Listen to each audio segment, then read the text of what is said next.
Hey guys, us press and a few lucky fans got a chance to screen the brand new X-Men Apocalypse movie here in the UK, and I would say it is nothing short of amazing. I would equate it to Captain America's Civil War, much in the sense that it's just as epic. There is a giant man in this movie. There are a few characters who fight one another, but there's also bad guys who end up becoming good guys. So that's what we're going to talk today about. um oh man, this movie, where do I begin? So the movie begins with the story of Apocalypse, of how he was just a boy, but then when his mutation kicked in, he began to develop a thirst, a hunger for more mutants. So what he would do is he would pretty much suck the life out of mutants. So he would find them and accident when he was a child he accidentally did it, and of course as he grew older he started feeling the power and feeling like he needed to do it. Um what's great about this movie is Apocalypse actually, he's not just one note. He's not a one note character. Like literally when he's talking to someone who is confused, who doesn't know who they are or what side to be on, Apocalypse tend to start taking on this father or mother figure role, and his voice starts to soften. So when he's talking to, I don't know, let's say Storm, when he's talking to Storm and he found her in the streets of Kenya, he's able to provide her a sense of comfort, a sense of love that she's never felt before, so she ends up siding with him. So, and then when he's talking to Professor X and and he knows that Xavier is not as, what do you call it? I don't want to say dumb, I don't want to say naive, but when Xavier has a superior intellect and mind, when he's talking to Xavier, at first he tries to play that friend voice with Xavier, but then when he realizes that Xavier can read his mind and is not fooled by any of his seduction, as, and I'm not saying that in a sexual way, actually Apocalypse ends up, his voice starts getting really really rough and scary. It's really fantastic. I've never seen anything like it. um so basically when he's dealing with a threat, his voice becomes powerful and all that stuff, but when he's dealing with a child who doesn't know which side to pick, his voice becomes very soft and caring and just charming. So that's what I love about him. Obviously, believe it or not, guys, he does become super duper huge. So fear not, fanboys. Um, okay, so anywho, what I love about this is Xavier still, he's in his state of mind where he just feels like he can't handle the world. He can't handle any more of this fighting. You know, he had already lost a friend, and there's nothing else he can do. And so he's in a moment of despair. Unfortunately, with Apocalypse making himself known, he realizes that he's like in deep trouble. So he gathers his little mutants. Okay, let's cut to the chase. So he finds Jean Grey. Jean Grey, of course, knows Scott, and through them, they they pretty much end up agreeing to attend Xavier's school. And so Jean Grey and Cyclops, they're typical teenagers. They go to the mall a lot, and they know a girl, and you get it, you guessed it. It is Jubilee. Oh my gosh, this girl cracked me up. Okay, so Jubilee is in a movie all of her own. I kid you not. Like everyone's all serious. Even Cyclops and Jean Grey. Jean Grey's still afraid of her powers, and Cyclops is just upset that he can't see like normal people. And boo hoo hoo. And well, actually, he should be thankful that he has someone like Jean Grey, who's his age, who comforts him all the time. And they go to this mall, and here comes Jubilee. She is hilarious. She is doing flips everywhere. She is going up and down the slide. This girl, okay, I'm laughing because a long time ago when I was a kid, I read the first issue of when Jubilee gets introduced to the X-Men, and she's kind of like a mall rat. So she's running around the mall escaping police officers or security, and then she's escaping the mutant something people. Like they're human beings, but they're tasked with capturing mutants. It's hilarious. You guys have to read the comics, but this movie does something like that. Jubilee is running away from security, but there is no mutant task force or whatever. That's it. That's the thing. Mutant task force. There isn't a mutant task force or anything, but she's always sneaking in, and she doesn't have money to play the video game, so she'll just use her popping powers, her pyrokinetics, I guess. So she's hilarious, and she has like really really funny lines, and she's very lighthearted. Obviously, later on in the movie, she kind of gets freaked out when she heads for Xavier's mansion and it gets attacked. That's another story. Anyway, so in the end, or not in the end, so so I swear I cannot with Jubilee. She is the funniest thing. I'm telling you what. If you think Quicksilver is gonna steal the show, wait till you see Jubilee. She has a very little cameo, not cameo, but like very little scene in this movie. But she's memorable. Okay, so after Apocalypse makes himself known and attacks Xavier's school, um, obviously Beast sets off to go find um Mystique and let Mystique know that something bad is going on and that many humans and mutants will die because of Apocalypse. Because remember, Apocalypse steals spirits or essence of a mutant. So, of course, this convinces Mystique to be like, oh, dang, okay, well, I'm not going to teach them how to be heroes, but I am a fighter, so I'm gonna teach them how to fight. I'm gonna teach them to accept their abilities and accept who they are, and do everything we can to stop Apocalypse. Afterwards, leave me alone and blah blah blah. So of course Mystique is okay, here's the thing. Mystique is all about her not just female empowerment, but mutant empowerment, yet she hides in blonde hair, blue eyes. Like she hides herself. Like I don't okay, whatever, whatever. I'm not even gonna like hate on that.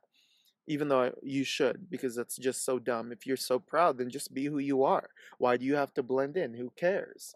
I mean, sure, if you're trying to escape, you can do some blending powers, but like overall, when you're out of danger, you're back to your old self again. Anywho, whoa, what was that? Um, so Mystique ends up teaching, Okay, so they end up going to the training room, whatever that's called, X the X room or whatever, and they start learning how to control their powers and like work on it. And Mystique is trying to give them pointers like use your anger, and that's dangerous for Jean Grey. And she can feel that when she gets angry, there's something more that she can't control. So that scares her a little bit. And anyway, oh, so then they set up after the gang kind of is practicing. Okay, like practice montage, power montage, blah blah blah. They go to find Quicksilver. Mystique convinces Quicksilver that they need his help, and he's down for it because Magneto is his father, and he needs to save his father from this guy. And blah blah blah. So their first encounter with the Apocalypse is in Africa, and it's pretty dangerous. I mean, I'm talking about tons of destruction.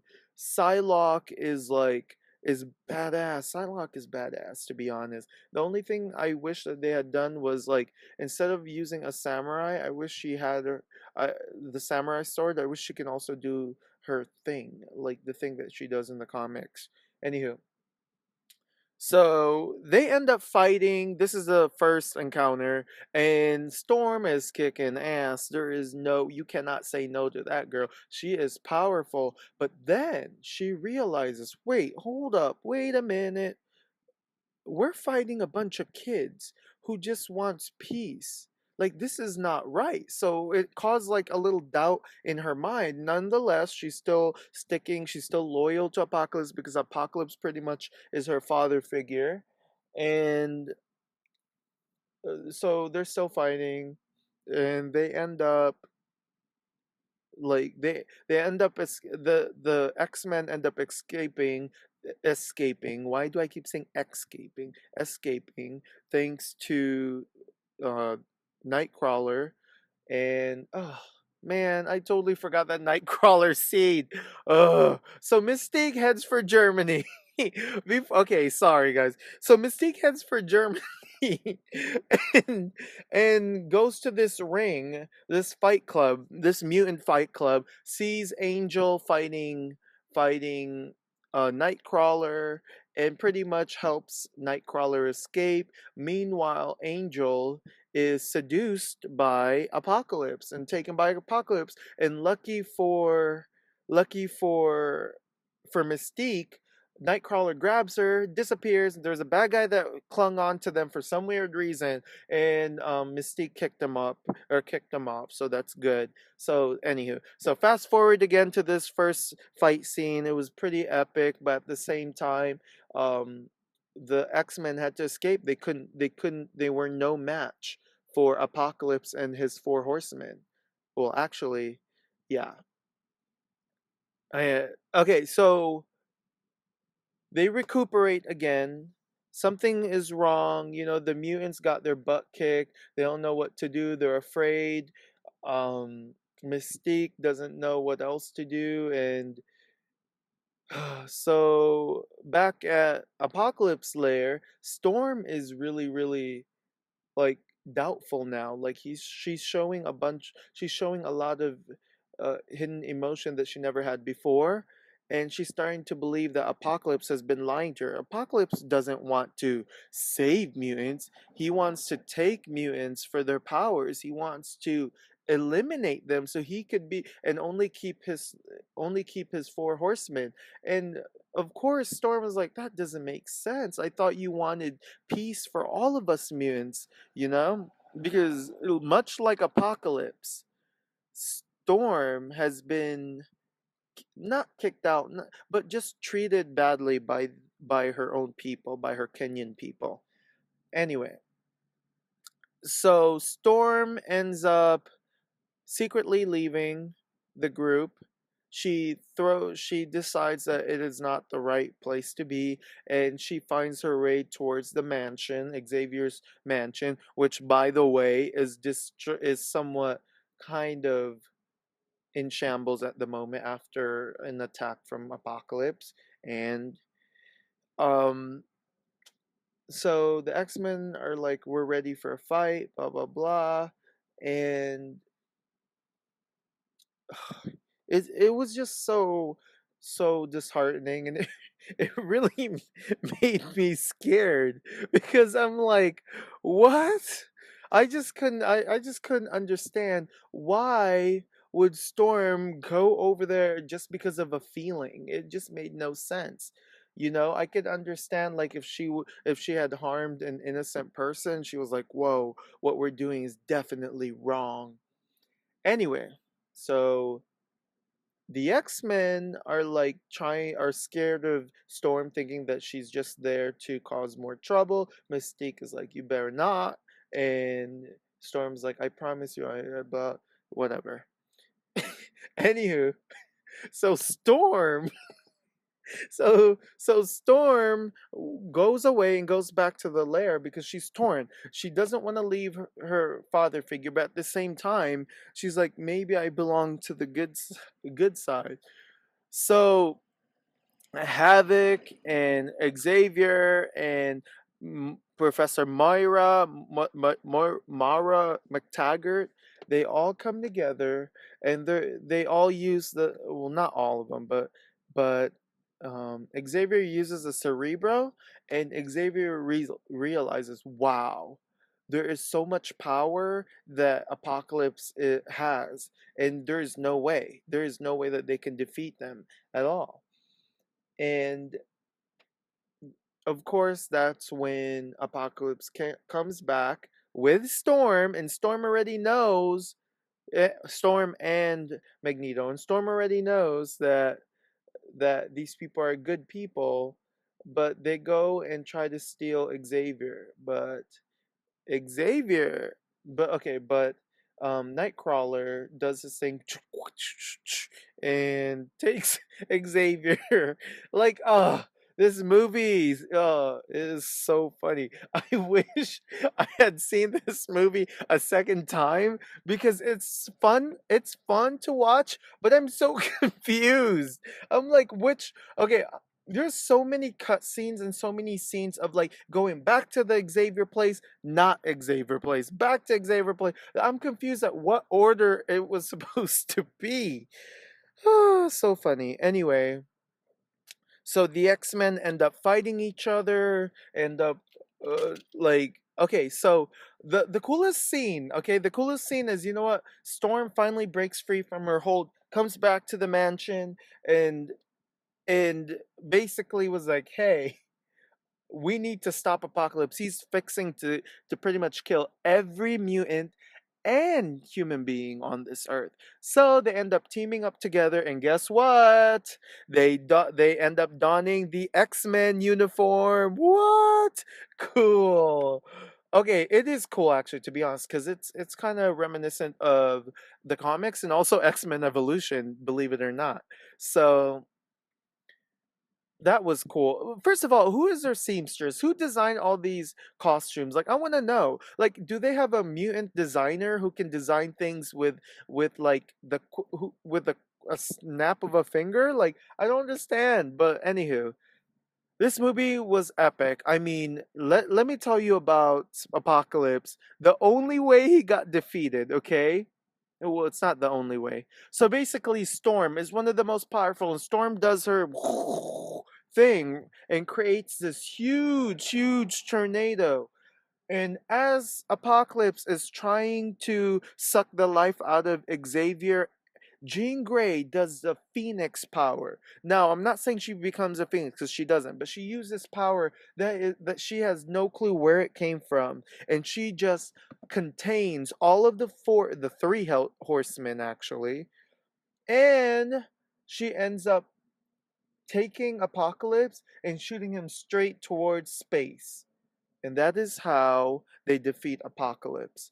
And it's pretty interesting because you would think, okay, by the way, there is a cameo by Wolverine, but no, Wolverine doesn't go to the end fight. He doesn't. He's actually there to help rescue Quicksilver. And Quicksilver and Nightcrawler when they got kidnapped. That's another story. And uh, here's the coolest thing. This Wolverine is a clone. It is not the Wolverine. So I found that really fascinating. So they might be introducing the X clones or what's a clone 21 or something like that. So I found that really cool. Maybe in the New Mutants they'll introduce her, X-23 or something, X-21. um, yeah. So pretty much this movie was epic. My only problem was that the storyline was cut short, so everything was going so fast. I didn't like that. Anyways, that's my review, and hopefully you love it. Bye.